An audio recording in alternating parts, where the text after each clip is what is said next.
Friends, welcome to Kerala சமையல். கேரளா சமையலில் மோர் வத்தல் மிளகா எப்படி செய்யலாம்னு பார்க்கலாம். வாங்க வீடியோக்குள்ளே போகலாம். ஃப்ரெண்ட்ஸ், நல்லா அடிக்கிற சம்மர் வெயிலுக்கு நாம் இந்த டைமில் மோர் மிளகா போட்டால் சூப்பராக இருக்கும். அதுக்கு நான் 2 கிலோ குண்டு மிளகா எடுத்திருக்கேன். குண்டு மிளகா கொஞ்சம் பெரிய பெரிய சைஸ் இது பாருங்க. இது மாதிரி சின்ன சைஸாக இருந்தால் இன்னும் நல்லா சூப்பராக இருக்கும். எனக்கு இதான் கிடச்சிது. 2 கிலோ இந்த குண்டு மிளகாயை இப்போ ஒரு பாத்திரம் வச்சுக்கோங்க. இதுக்குள்ளே 2 கிலோ மிளகாயை சேர்த்துக்கோங்க. சேர்த்துட்டு இதோட காம்பெல்லாம் எதுவும் நீக்க தேவையில்லை. ஒரு 3-4 வாட்டி நல்லா கழுவி எடுத்துக்கோங்க. ஃப்ரெண்ட்ஸ், இப்போ பாருங்கள், நான் ஒரு 4 வாட்டி நல்லா கழுவிட்டு எடுத்து வந்திருக்கேன். இது தண்ணி நல்லா வடிட்டுன்னு சொல்லிட்டு நம்ம சாதமெல்லாம் வடிப்போம் பார்த்தீங்களா, அது அந்த பாத்திரத்தில் எடுத்து வச்சுருக்கேன். இது நல்லா தண்ணியாக நல்லா வடிட்டேன். மிளகா ஆனால் ஃப்ரெஷ்ஷான மிளகா ஃப்ரெண்ட்ஸ். பார்க்கவே எவ்வளோ பச்சை பசேன்னு எவ்வளோ சூப்பராக இருக்குது பார்த்தீங்களா. எனக்கு ரொம்ப ரொம்ப பிடிச்சிருந்தது. அதனால தான் இதை உடனே நான் வாங்கி மோர் மிளகா போடலான்னு ஒரு பிளான். நல்லா தண்ணி வடிகிற வரைக்கும் நல்லா ஒரு அரை மணி நேரம் இருக்கட்டும். நல்லா தண்ணியெல்லாம் வடிஞ்சு வந்துடும். இது ஒரு அரை மணி நேரம் உரமா வச்சுக்கோங்க ஃப்ரெண்ட்ஸ். நம்ம மிளகா நல்லா தண்ணியெல்லாம் வடிஞ்சிடுச்சு. இப்போ தோற்கு பார்த்தீங்கன்னா, இப்போ மிளகா எடுத்து ஊக்கு இது மாதிரி ஏதாவது கத்தி வச்சு லைட்டாக இது மாதிரி கட் பண்ணிக்கோங்க. இதை பார்த்தீங்கன்னா, லைட்டாக இது மாதிரி கட் பண்ணால் போதும். நம்ம உப்பு மோரெல்லாம் சேர்க்கறதுனால நல்லா பிடிக்கும். உள்ளே நல்லா பிடிச்சி இறங்கி சாப்பிட்றதுக்கு நல்லா லெமன் சாதம், புளி சாதம், தயிர் சாதம் அது கூட சாப்பிடும்போது டேஸ்ட் நல்லா சூப்பராக இருக்கும். இப்போ இருக்கிற பச்சை மிளகாய் எல்லாத்தையும் இந்த மாதிரி ஊக்குன்னா எனக்கு ஈஸியாக வரும். ஊக்கில் தான் நான் பண்ணுவேன். இது மாதிரி உள்ளே வச்சு லைட்டாக இது மாதிரி கேட்டிங்களா போதும். லைட்டாக ஒரு கேப் வரும், அவ்வளோதான். ரொம்ப பெருசாக இருக்கக்கூடாது, விதையெல்லாம் வெளில வர ஆரம்பிச்சிடும். இந்த லைட்டாக இது மாதிரி கத்தி வச்சு ஒரு ஊக்கியை வச்சு இல்லை கத்தி வச்சு இது மாதிரி இந்த மாதிரி மட்டும் கொஞ்சம் ஒரு கேப் மாதிரி ஆக்கி கொடுத்துக்கோங்க. சின்னதாக ஒரு நம்ம உப்பு புளியெல்லாம் இறங்கிடும். இது இருக்கிறது எல்லாத்தையும் அதே மாதிரி கட் பண்ணி எடுத்துக்கோங்க ஃப்ரெண்ட்ஸ். அவ்வளோதான் ஃப்ரெண்ட்ஸ். நம்ம இருக்கிறது எல்லாத்தையும் அதே மாதிரி கத்தி வச்சு லைட்டாக கிச்சு எடுத்துக்கிட்டோம். இப்போ பாருங்கள், இதெல்லாம் எவ்வளோ வேஸ்ட் இருக்குது பாருங்கள். வேஸ்ட்டுனா இது மிளகா பார்த்தீங்களா, இதில் ஒரு ஓட்டை இருக்குது பார்த்தீங்களா. நம்ம அது மாதிரி பண்ணும்போது நமக்கு இது மாதிரி தெரிஞ்சால் கூட எடுத்து வெளில போட்டுக்கலாம். இப்போ இதெல்லாம் இதில் வந்து சொத்தன்னு சொல்லுவோம் பார்த்தீங்களா, பூச்சருந்து. இது வேண்டாம். இந்த பாருங்க, இந்த அளவுக்கு நல்லா ஒரு மிளகா விடாமல் நான் நல்லா கத்தி வச்சு கீரி எடுத்து வச்சுக்கிட்டேன். இப்போ இது ஒரு உரமாக வச்சுக்கோங்க. இப்போது இது மாதிரி தாராளமாக நல்லா பெருசாக ஒரு பாத்திரம் எடுத்துக்கோங்க. 2 கிலோ பச்சை மிளகா, 1 லிட்டர் தயிர் எடுத்திருக்கேன். இப்போ இது உள்ளே சேர்த்துக்கோங்க. 2 கிலோ பச்சை மிளகாவுக்கு 1 லிட்டர் தயிர் எடுத்திருக்கேன். இது நான் பேக்கெட் தயிர் தான் எடுத்திருக்கேன். இது உள்ளே சேர்த்துக்கோங்க. 1 லிட்டர் தயிருக்கு 6 லிட்டர் தண்ணி சேர்த்துக்கோங்க. தண்ணி சேர்த்துட்டு 5 டேபிள் ஸ்பூன் உப்பு சேர்த்துக்கோங்க. நீங்கள் கல் உப்பாக இருந்தால் ஒரு 3 டேபிள் ஸ்பூன் சேர்த்துக்கோங்க. நான் சால்ட் உப்புன்றதுனால 5 டேபிள் ஸ்பூன் உப்பு சேர்த்துக்கிறேன். உப்பு கொஞ்சம் கம்மியாகவே சேர்த்துக்கோங்க. நல்லா காஞ்ச பிறகு உப்பு ரொம்ப நல்லா கறிக்க ஆரம்பிச்சிடும். இப்போ 5 டேபிள் ஸ்பூன் உப்பு சேர்த்துக்கோங்க. சேர்த்துட்டு நல்லா கலந்து கொடுத்துக்கோங்க. நம்ம கலந்தது உப்பு மோர் எல்லாம் நல்லா கரைஞ்சி நீங்கள் எடுக்கும்போது தயிர் பாக்கெட் வந்து எடுத்திங்கன்னா ரொம்ப புளிப்பாக இருக்கிற மாதிரி சேர்த்துக்கோங்க. அதான் இன்னும் நல்லா டேஸ்ட்டை கொடுக்கும்.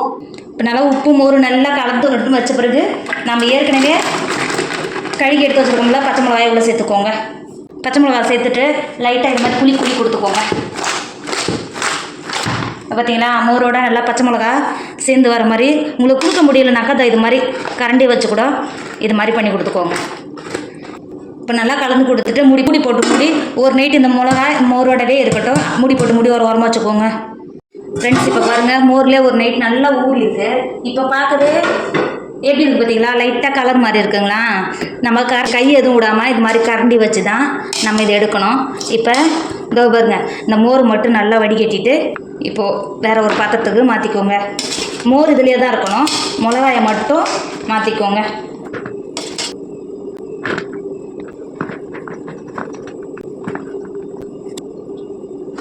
இப்போ பாருங்கள், இருக்கிற மோரில் இருந்த மிளகாயெல்லாம் நல்லா வடிகட்டி எடுத்துக்கிட்டோம். நம்ம சேர்த்த மோர் இங்கே பாருங்கள், இன்னும் கலர் எதுவும் மாறாமல் நல்லா வெள்ளை கலரே இருக்குங்களா.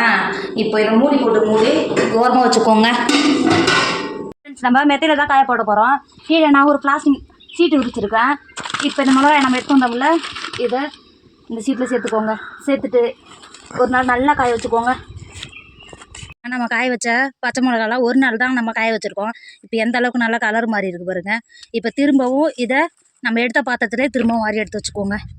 இப்போ பாருங்கள், நம்ம கொண்டு வந்த பச்சை மிளகாயை இப்போ காய வச்சு கொண்டு வந்த பச்சை மிளகாயை நம்ம ஏற்கனவே மோர் தண்ணியில் வச்சுருந்தோம்ல, இப்போ அந்த பச்சை மிளகாயை திரும்பவும் நம்ம எடுத்து வச்சுட்டா மோர்லேயே சேர்த்துக்கோங்க. சேர்த்துட்டு நல்லா குலுக்கி கொடுத்துக்கோங்க. இந்த மாதிரி பண்ணாலும் இல்லை ஸ்பூன் வச்சு கிண்டி கொடுத்தாலும் இது மாதிரி செஞ்சுக்கோங்க. நீங்கள் ஸ்பூனை வச்சு அளக்கிறத விட நீங்கள் இது மாதிரி பண்ணிங்கன்னா எல்லா இடத்துல எல்லா பச்சை மிளகாவும் ஊரில் நல்லா கடந்து ஊறும். இப்போ பாருங்கள், நல்லா குலுக்கி கொடுத்துட்டு மூடி போட்டு திரும்பவும் ஒரு நைட்டு மோர்லேயே கடந்து நல்லா பச்சை மிளகா ஊறி வர வரைக்கும் மூடி வரமா வச்சுக்கோங்க ஃப்ரெண்ட்ஸ். இப்போது நம்ம 2வது நாளும் போட்டு நல்லா மோரில் எந்த அளவுக்கு நல்லா ஊறி வந்துருக்கு பாருங்கள். இப்போ திரும்பவும் நல்லா மோரோட மிளகாய் இந்த மாதிரி கலந்து கொடுத்துக்கோங்க. கலந்து கொடுத்துட்டு திரும்பவும் அந்த மிளகாயை ஃபுல்லாக மோர்லேருந்து நல்லா வடிகட்டி எடுத்துக்கோங்க. திரும்பவும் நல்லா காய வச்சுக்கோங்க. காய வச்சுட்டு திரும்பவும் காய வச்சு இதில் என்ன மோர்லேயே கொண்டு வந்து போட்டு வச்சாதான் இந்த மோர் தீர்ற வரைக்கும் திரும்பவும் காய வைக்கவும் இந்த மோர்லேயே கொண்டு விடுங்க. மிளகா கெட்டு போகாது.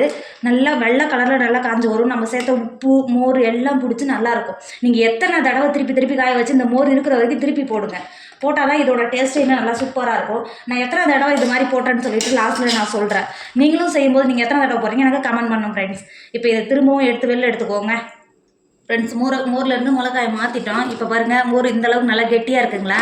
இன்னும் ஒரு 3 தடவை போட்டால் மோர் காலி ஆகிடும். மிளகாவோட சேர்ந்துடும். இப்போ மூடி போட்டு வாங்க வச்சுக்கோங்க. திரும்பவும் சொல்கிறேன், இந்த மிளகாயை இன்றைக்கி நம்ம காய வச்சோம் இல்லையா, அதே மாதிரி இதை கொண்டு வெயிலில் போட்டு காய வச்சுக்கோங்க. நான் 3 நாளைக்கு மோரில் போட்டு எடுத்து வச்சு காய்ஞ்ச பிறகு உங்களுக்கு காட்டுறேன் ஃப்ரெண்ட்ஸ். நம்ம மிளகா நல்லா மோர் மிளகா நல்லா காஞ்சிருச்சு. எந்த அளவுக்கு நல்லா காஞ்சிருச்சு பாருங்கள். இப்போ இதை வேறு ஒரு பாத்திரத்துக்கு மாற்றிக்கோங்க ஃப்ரெண்ட்ஸ். நம்ம போட்டால் மோர் மிளகா எந்த அளவுக்கு நல்லா கிறிஸ்பியாக காமிச்சு எந்த அளவுக்கு சூப்பராக இருக்குது பாருங்கள். இப்போ பார்த்தீங்களா, நீங்கள் அடிக்கிற சம்மர் வெயில் இது மாதிரி மிளகா வத்தல் கத்திரிக்காய் வத்தல் ஐட்டமெல்லாம் போட்டு வச்சுட்டிங்கன்னா அடுத்தது வெயில் போனோடனே மழை காலம் தொடங்கிடும். அந்த டைமில் நம்ம வீட்டில் தூட என்னடா சாப்பிட்றதுன்னு யோசிக்கும் போது மாதிரிலாம் ரவை பொரிச்சு சாப்பிட்டா இன்னும் நல்லா டேஸ்ட்டாக இருக்கும். வத்தலெல்லாம் போட்டு வச்சுட்டிங்கன்னா இது தயிர் சாதம், லெமன் சாதம், புளி சாதம், தக்காளி சாதம் அது கூட வச்சு சாப்பிடும்போது இதோட டேஸ்ட் நல்லா சூப்பராக இருக்கும் ஃப்ரெண்ட்ஸ். இப்போ வானலில் ஒரு கடாயை வச்சுருக்கேன். 1 டேபிள் ஸ்பூன் எண்ணெய் சேர்த்துக்கோங்க. எண்ணெயெல்லாம் அதிகமாக சேர்க்கணும்னு அவசியம் இல்லை. 1 டேபிள் ஸ்பூன் எண்ணெய் சேர்த்துக்கோங்க. எண்ணெய் சேர்த்து எண்ணெய் நல்லா சூடாகிடுச்சு. இப்போ நம்ம ஏற்கனவே காய வச்சு எடுத்து வச்சுருக்கோம்ல மோர் மிளகா, அதை உள்ளே சேர்த்துக்கோங்க. சேர்த்துட்டு ஒரு ஸ்பூன் வச்சு ஒரு 5 நிமிஷம் மட்டும் இது மாதிரி நல்லா எல்லா எண்ணெயெல்லாம் படுற மாதிரி இது மாதிரி கிண்டி கொடுத்துக்கிட்டே இருங்க ஃப்ரெண்ட்ஸ். இப்போ பாருங்கள் 5 நிமிஷம் தான் ஆயிடுச்சு. எந்த அளவுக்கு நல்லா கலர் மாதிரி மொறுன்னு எவ்வளோ ஒரு கிறிஸ்பியாக இருக்குது பாருங்கள். இப்போ இது வெளில எடுத்துக்கோங்க ஃப்ரெண்ட்ஸ். நம்ம வறுத்த மோர் மிளகாய் எவ்வளோ ஒரு கிறிஸ்பியாக எவ்வளோ ஒரு சூப்பராக இருக்குது பாருங்கள். கலர் மாதிரி எந்த அளவுக்கு நல்லா கிறிஸ்பியாக இருக்குது பார்த்தீங்களா. இதை தயிர் சாதம், லெமன் சாதம், புளி சாதம் அது கூட வச்சு சாப்பிடும்போது டேஸ்ட் அவ்வளோ ஒரு சூப்பராக இருக்கும். அதை விட மோர் கஞ்சி இருக்குது பார்த்தீங்களா, அதோட சாப்பிடும்போது இதோட டேஸ்ட் அவ்வளோ ஒரு சூப்பராக இருக்கும். கண்டிப்பாக நீங்களும் ட்ரை பண்ணுங்கள். என்னோட வீடியோ உங்களுக்கு பிடிச்சிருந்தா உங்கள் ஃப்ரெண்டு உங்கள் ஃபேமிலிக்கு ஷேர் பண்ணுங்கள். மறக்காமல் கேரளா சமையலை சப்ஸ்கிரைப் பண்ணிக்கோங்க. எனக்கும் கொஞ்சம் ஆதரவு கொடுங்க ப்ளீஸ். தேங்க்யூ.